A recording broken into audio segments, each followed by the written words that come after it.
Describe the Bohr's model of the atom.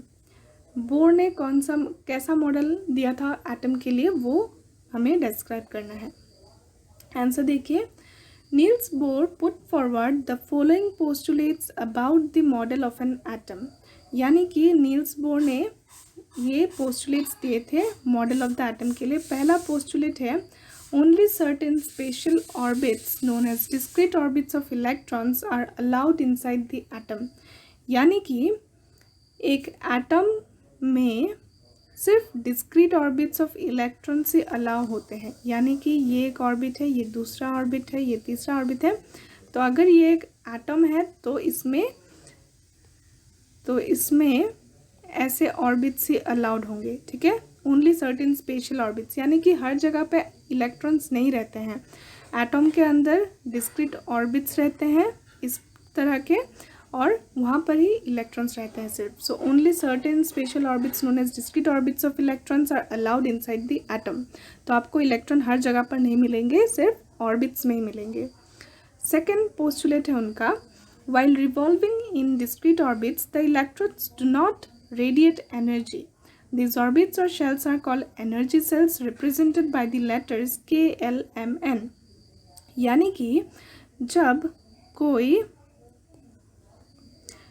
कोई electron revolve करता है इन ऑर्बिट्स पे तो वो एनर्जी रेडिएट नहीं करता। अभी हमने रदरफोर्ड के मॉडल में देखा कि अगर इलेक्ट्रॉन रिवॉल्व कर रहे हैं तो वो एक्सीलरेटेड मोशन अंडरगो कर रहे हैं एंड उनका एनर्जी रेडिएट होना चाहिए था। लेकिन उन्होंने क्या कहा, नील्स बोर ने क्या कहा कि जब इलेक्ट्रॉन्स रिवॉल्व करते हैं ऑर्बिट्स में तो इलेक्ट्रॉन्स एनर्जी रेडिएट नहीं करते हैं, और इन ऑर्बिट्स को हम क्या कहते हैं, एनर्जी लेवल्स कहते हैं।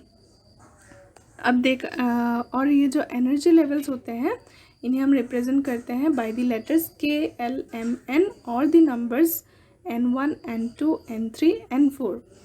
तो मैं आपको डायग्राम दिखाती हूँ। ये न्यूक्लियस मान लीजिए, देन ये हो गए आपके ऑर्बिट्स।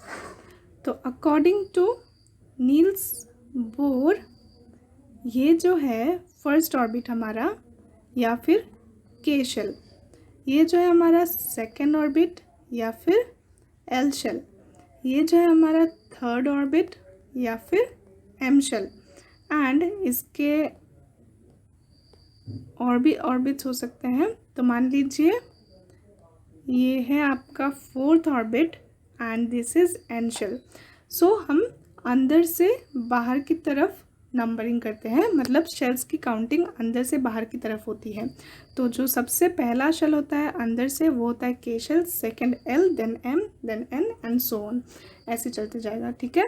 तो अकॉर्डिंग टू नील्स बोर क्या होता है, एटम में सिर्फ डिस्क्रीट ऑर्बिट्स अलाउड होते हैं जहाँ पर इलेक्ट्रॉन्स प्रेजेंट रहते हैं, और जब इलेक्ट्रॉन्स ट्रेवल करते हैं, रिवॉल्व करते हैं इन ऑर्बिट्स में तो वो एनर्जी रिलीज नहीं करते हैं, एनर्जी रेडिएट नहीं करते हैं, और इन ऑर्बिट्स को हम एनर्जी लेवल्स कहते हैं, और एनर्जी लेवल्स रिप्रेजेंट किया जाता है via K, L, M, N और the numbers N1, N2, N3, N4, okay, in this order from inside to outside.